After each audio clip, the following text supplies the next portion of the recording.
I couldn't help but notice Lee's eyes following us from across the room. His expression was unreadable, part suspicion, part calculation, as though he was trying to figure out exactly what was happening. As I woke up the next morning with a strange heaviness pressing against my chest, my dreams was restless, shadows twisting into faces, a wave of unease washed over me. My mind was a jumble of thoughts, and I couldn't help but wonder what my second day at school had in store for me. Amber's unwelcoming stare still lingered in my mind, but the memory of meeting Kelly, a new friend who seemed fun to be around, brought a glimmer of hope. Just as I was lost in thought, Chloe's voice whispered in my head, low and sly, "Come on, Addison! You've faced darker things than this. Get up, don't make me drag you out myself." Her words were a gentle nudge wrapped in something sharper, urging me to shake off my doubts. I took her advice and got up to get ready for the day. The morning routine felt quicker this time, as though my body had already accepted that winter's high was now part of my reality. My stomach clenched at the thought of walking through those hallways again where every eye seems to judge, where every word felt heavy. This time now I chose a different outfit, a shirt, trousers, and a face cap. I packed my bag and headed out of my room. As I opened the door, I almost bumped into Lee, who was coming out of his room. I wondered why he'd been so cold towards me lately. I tried to break the ice, hoping to engage him in a conversation. "Hi, Lee." "Good morning," I said, forcing a smile. But Lee didn't respond. He just walked past me without a word. I called out to him, curiosity getting the better of me. "Lee, why are you being so cold towards me? What did I do? Don't you like me?" Lee suddenly stopped and turned around, his eyes flashing with a cold intensity. "Like you," he repeated, his voice razor-sharp. "No, Addison. I don't like you. You don't belong here. You're forcing yourself into a place that isn't yours, and it shows. You're just here to eat our food and pretend you fit in. No matter how hard I try to accept you, it doesn't work. So please stay away from me." His words cut deep, sharper than I expected, and I felt a sting of hurt spread through my chest. He turned and walked away, leaving me standing there, reeling from his harshness. "Don't mind him, he's only being stupid," Chloe's voice snapped. Trying to lighten me just as I was processing what had just happened, Leo popped in. It seemed he'd witnessed everything. "Whoa, Addie, calm down," he said, rushing toward me. "He didn't mean it like that." "I know, Lee, he's just being immature." Leo's words were meant to comfort me, but I couldn't shake off the weight of Lee's rejection. After the comforting attempt, Leo led me downstairs, but my mood was already shattered. The excitement I had felt about starting a new day was gone. At the breakfast table, Mom greeted me warmly, asking about my night and how excited I was to start my second day of school. My response was slow and lacked the vibrancy I had shown on my first day. Mom sensed something was wrong. Meanwhile, Lee wasn't at the table with us. He had already grabbed his stuff and was waiting in the car. Mom asked what happened, and Leo, knowing what had transpired, told her that Lee had spoken badly to me. Mom apologized, saying that Lee didn't mean it that way and that he was still adjusting to having me stay with them. She comforted me, telling me not to take Lee's words to heart. When we finished breakfast, we headed to the car. This time, Leo sat in the back seat with me while Lee drove. During the ride, I caught his reflection in the rearview mirror once. His eyes lingered on me for a heartbeat too long before snapping back to the road as we arrived at the school parking lot. Amber emerged from her car, noticing ours. She squealed happily and waited for us to park. When Lee got out of the car, Amber rushed to him, hugging him warmly. She turned towards Leo and I and greeted Leo warmly but gave me a dagger stare, which I ignored, and they walked away together. As we headed to our lockers, the hallway was buzzing, lockers slamming shut, sneakers squeaking against the polished floor, laughter echoing down the corridor. Leo tried to crack jokes, telling me that school was fun and that I shouldn't feel numb. "Relax, Addie," he said with a grin. "As we reach my locker, it's just day 2, you'll get used to it." I managed a small smile, easy for you to say. "You're not the new kid with a giant target on your back, and you're not hurt by Lee's word either." Leo laughed and continued to make jokes, eventually lifting my mood. Just as we were chatting, Kelly spotted us and came over.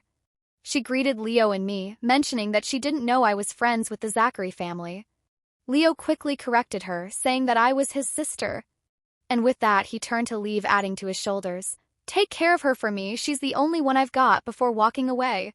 Kelly's expression were a mix of surprise and shocked. "You didn't tell me Lee and Leo were your brothers," she spoke. Yeah, Foster brothers actually," I clarified.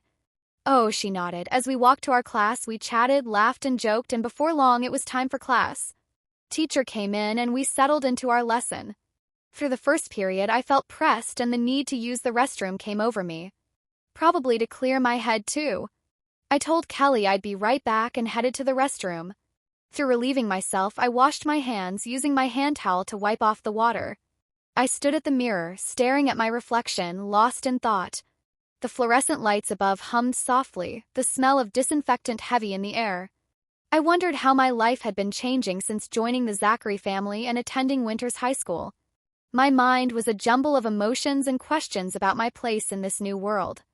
Just as I was deep in thought, Chloe's voice chimed in. Doesn't it feel fun to be part of a family now? Or do you miss the shadows of the orphanage?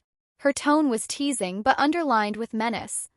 I struggled to find the right words, torn between the comfort of having a family and the challenges that came with it. Chloe and I exchanged a few thoughts about the differences between our life in the orphanage and our new life with parents and siblings. Through composing myself, I arranged my clothes and opened the restroom door to head back to class. But to my dismay, I ran into Amber and her friends again. When I tried to walk past them, Amber blocked my path. "Look who survived day one," she sneered. One of her friends laughed and chimed in.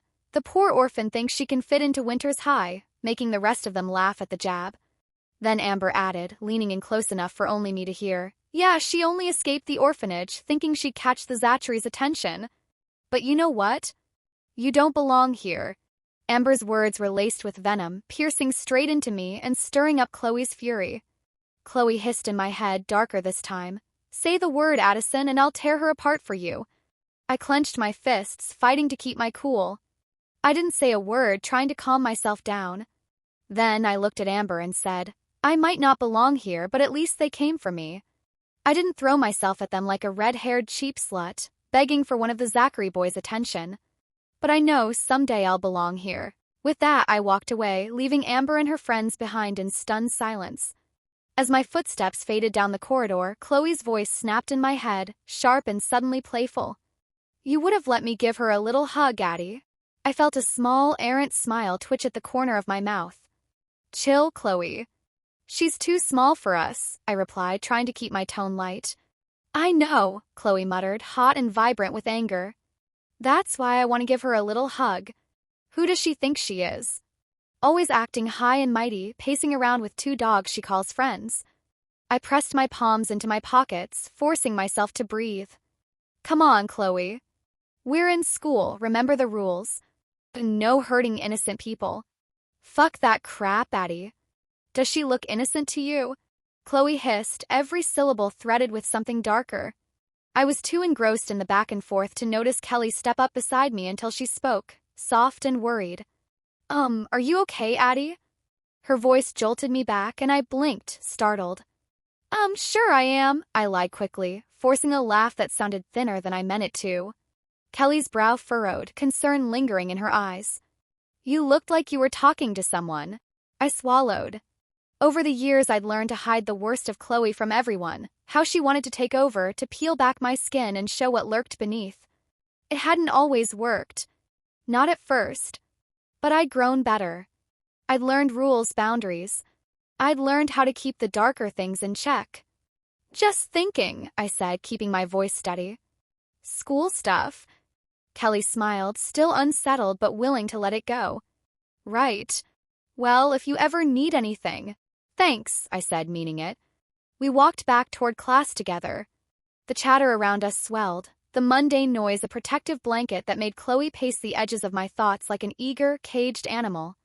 I could feel her coiling, tasting the anger like blood in the air. The urge to let her loose, just this once, gnawed at me. Amber's words had landed where they were meant to. When I slid into my seat, I kept my hands folded and my face composed. Chloe hummed under my skin, a low, impatient sound. "Next time," she promised. "I won't be so patient." I closed my eyes for a breath and laid down my will like a shield. "No," I told her. "We survive. We don't become what would break us." It was the rule that had kept me alive this long. The bell rang, lessons resumed, and the classroom swallowed us back into routine. For now I had Kelly and a brother who protected me and the small, stubborn hope that maybe, some days, ordinary could sit beside me. But Amber's jab had left a mark. Chloe's whisper had left a promise. After a few more lessons, it was finally time for lunch. Kelly and I walked together toward the lunch hall, the noise of chatter and laughter spilling out from the open doors. My stomach growled in agreement. Inside, I spotted Leo and his friends already gathered around a table. To my relief, Lee and Amber were nowhere in sight. For once, the air felt lighter. Leo waved the moment he saw me. "Addie! Over here!"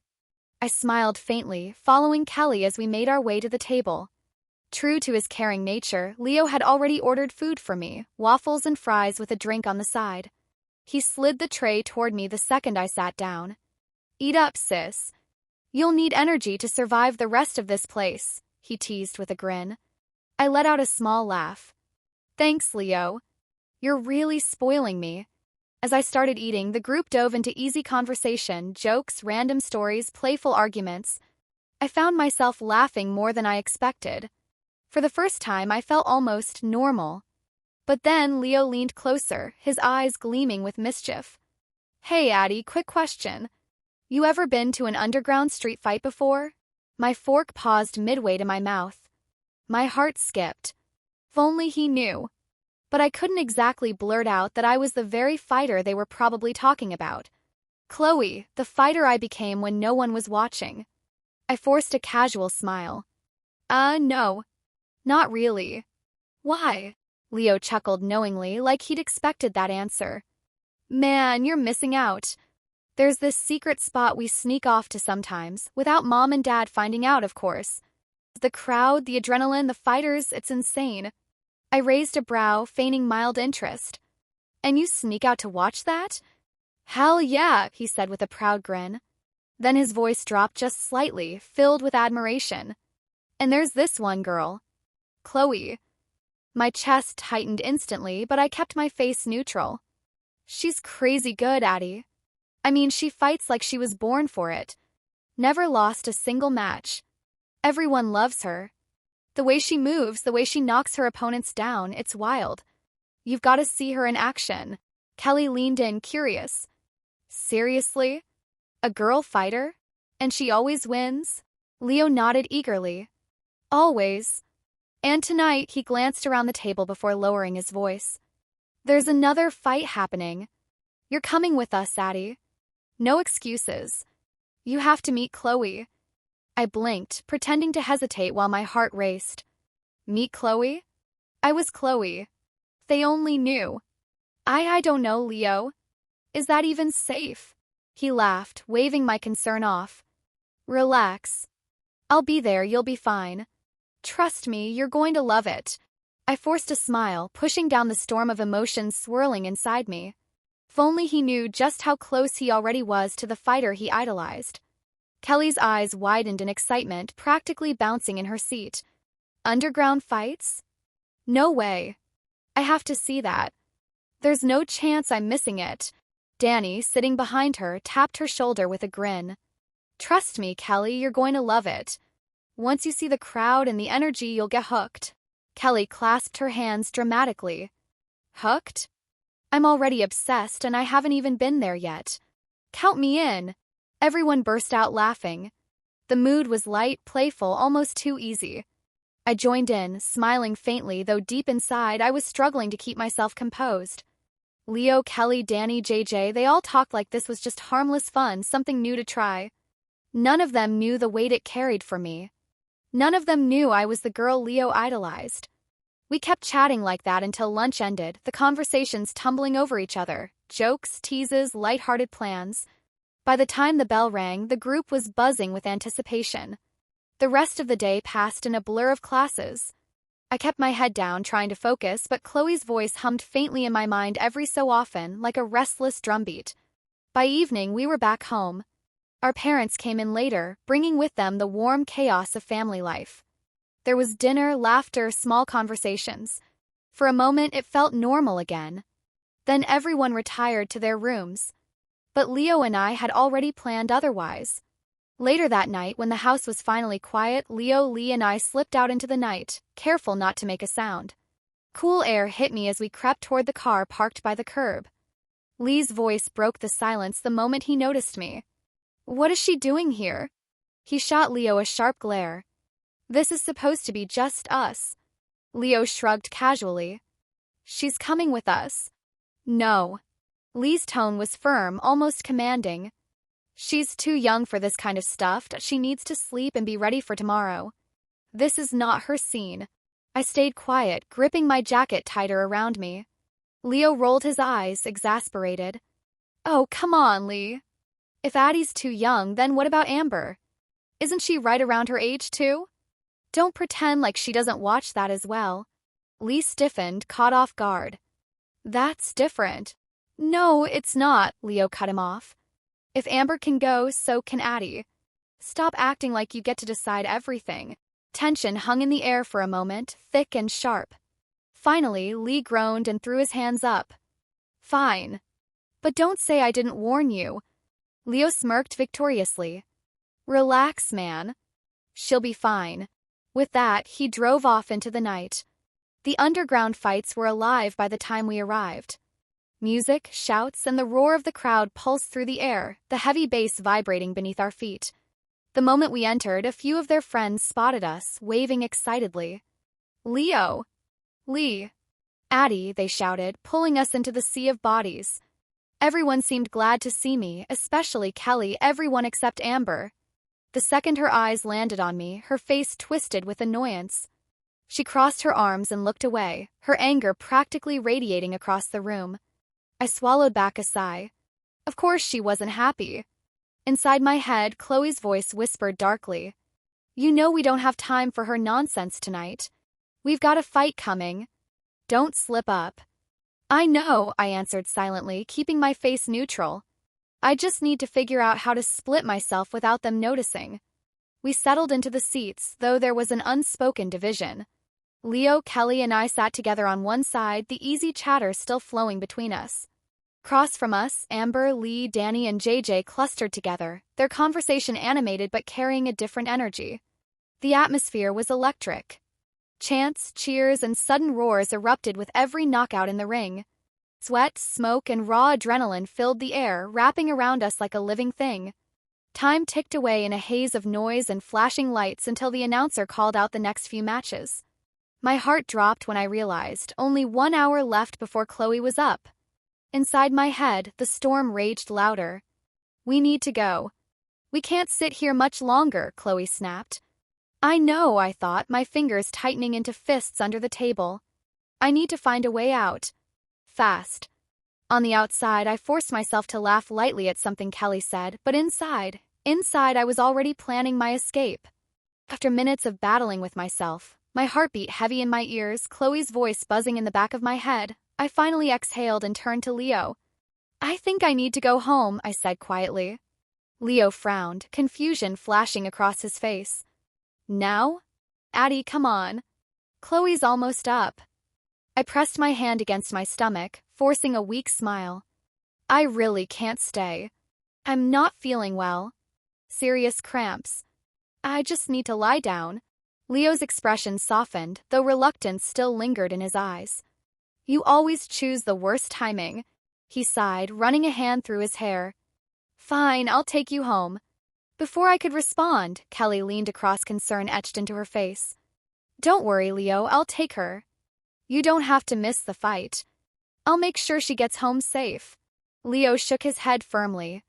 No, Kelly. She's my only sister. I'm not leaving her in anyone else's hands. I'll drop her and be back before Chloe hits the ring. Kelly hesitated, then gave in with a small nod. All right, if you're sure. I smiled faintly at her. Thanks, Kelly. I'll see you tomorrow in school. Take care of yourself, Addie, she said warmly, squeezing my hand. Leo rose, motioning me toward the exit. As I stood, I couldn't help but notice Lee's eyes following us from across the room. His expression was unreadable, part suspicion, part calculation, as though he was trying to figure out exactly what was happening. I quickly looked away, pretending not to notice. To be continued. Why was Lee staring at Addie that way? Why is he always being so mean to her? Could he know something? And what happens if someone ever finds out her darkest secret, that she is Chloe? Do you think Addie can keep this double life hidden forever? Or will the truth explode sooner than she thinks? Drop your thoughts in the comments. Let's hear your theories. Don't forget to like, share, and subscribe for the next thrilling episode. Until then, keep the stories alive.